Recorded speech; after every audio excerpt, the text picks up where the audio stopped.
रूपा जी अभी अभी अपने पति मुकुल जी के लिए कॉफी बनाकर किचन से निकली ही थीं कि सामने से मंजू को आता देखकर उनका पारा चढ़ गया। जब सारा काम हमें ही करना है तो तुम्हारा क्या काम है? यहाँ तुम्हें पता नहीं है कि हमें सुबह उठते ही कॉफी पीने की आदत है। मां जी, मैं आ ही रही थी, लेकिन आकाश को जल्दी ऑफिस जाना था। उनके कपड़े प्रेस करने में टाइम लग गया। बस हर बात में बहाना पहले ही तैयार रहता है। मंजू को शादी करके आए अभी केवल 4 महीने ही हुए थे। यहां आकर उसे ऐसा लगने लगा था जैसे किसी जेल में आ गई है। उसे कहीं जाना हो तो परमिशन लेनी पड़ती थी, कोई गलती हो जाए तो पनिशमेंट मिलता था। सास ससुर और पति तीनों ही एक सुर में उसका विरोध करते थे। कभी कभी तो मन करता कि यहां से भागकर अपने पापा के घर चली जाए, लेकिन पापा हार्ट पेशेंट हैं। ये सब उन्हें पता लग गया तो न जाने क्या अनर्थ हो जाएगा। यही सोचकर सब बर्दाश्त करती रहती थी। मंजू ने जल्दी जल्दी सबके लिए नाश्ता बनाया, उसके बाद आकाश को टिफिन पैक करके दे रही थी। तभी आकाश ने आवाज दी, मंजू क्या कर रही हो? इतना टाइम नहीं है, मेरे पास कार चला के नहीं जाना है। मेट्रो में कितना समय लगता है तुम्हें पता है। जरा सा लेट पहुंचो तो ऑफिस में सुनना पड़ता है।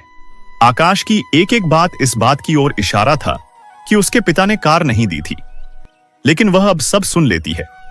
पिता को कैसे बताए कि जिन्हें आपने उसका जीवन साथी चुना था वह पैसों का लालची है। एक दिन शाम को आकाश घर आया तो उसने अपने पापा से बात की। अब मुझसे नौकरी नहीं होती, वो आपके पुराने दोस्त शर्मा जी मोटर पार्ट बनाते हैं। मैं चाहता हूं कि उसकी सप्लाई शुरू करूं। लेकिन बेटा, उसके लिए तो कम से कम 10 लाख रुपए चाहिए होंगे, वो कहां से आएंगे? वही सोच रहा हूं। तभी मंजू चाय बनाकर लाती है। मंजू, तुम अपने पापा से कुछ पैसे उधार ला सकती हो। मंजू का सब्र जवाब दे चुका था। रोज रोज के तानों से दुखी होकर उसने जवाब दिया, आकाश, मेरे पिता के भरोसे मत रहना। उन्होंने मेरी शादी करके अपना फर्ज पूरा कर दिया। अगर आपको नौकरी करने में दिक्कत है तो मुझे जॉब करने दो, दोनों मिलकर कमाएंगे। यह सुनकर आकाश का पारा चढ़ गया। क्या बकवास कर रही हो? ज्यादा जुबान चलने लगी है। आकाश, मैं बहुत बर्दाश्त कर चुकी हूँ, इसलिए मैंने जॉब करने का फैसला किया है। नहीं, हमारे घर में ये सब नहीं होता। तुम्हें जॉब करनी है तो अपने घर चली जाओ। मुझे पता था आप यही कहेंगे। मैंने वकील से बात कर ली है, मैं जल्द ही तलाक ले लूंगी। सुनकर आकाश और उसके पिता के हाथ पांव फूल गए। देख लिया बहू को सिर पर चढ़ाने का नतीजा। निकाल दे इसको घर से बाहर। ठीक है, मैं पुलिस को फोन कर देती हूँ। आप मेरा सारा सामान और दहेज वापस कर दीजिए। साथ ही हर महीने अपने पति की कमाई का आधा हिस्सा मैं कोर्ट से ले लूंगी। इस मकान में भी मेरा हिस्सा है, आधा मकान मेरे नाम कर दीजिए। सुनो, ये क्या कह रही है? बेटी, ऐसी बातें क्यों कर रही है? आज के बाद हम तुझसे कभी कुछ नहीं कहेंगे। तू अपने कमरे में जा। नहीं पापा जी, बहुत बर्दाश्त कर चुकी मैं। अब मुझसे ये दिन भर के ताने बर्दाश्त नहीं होते। आप लोग इतने लालची होंगे ये मैंने कभी सपने में भी नहीं सोचा था। इसके बाप को फोन करके बुलाइए। इसके मुंह लगने से अच्छा है उनसे डायरेक्ट बात करते हैं। मां जी, मेरे पिता हार्ट पेशेंट हैं। अगर इस बात को सुनकर उन्हें कुछ हो गया तो इसके जिम्मेदार आप लोग होंगे। ये तुम्हें क्या हो गया? आज से पहले तो तुमने कभी ऐसी बात नहीं की। मैं आज तक आपके और मम्मी पापा जी के हर ताने को बर्दाश्त करती रही। 20 लाख रुपए मेरे पापा ने शादी में खर्च किए, फिर भी आपको कार चाहिए, बिजनेस करने के लिए पैसा चाहिए। मंजू ने उसी समय अपना सामान पैक किया और घर छोड़ दिया।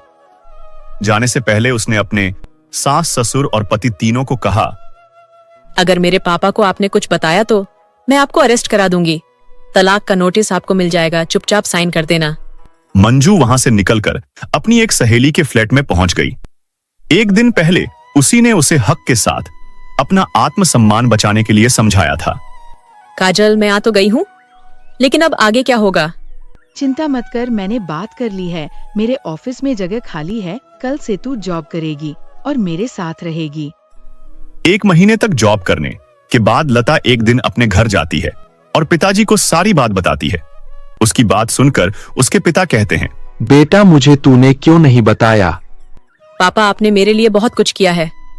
अब मैं आपको परेशान करना नहीं चाहती थी। बेटी, मैं इतना कमजोर नहीं हूँ।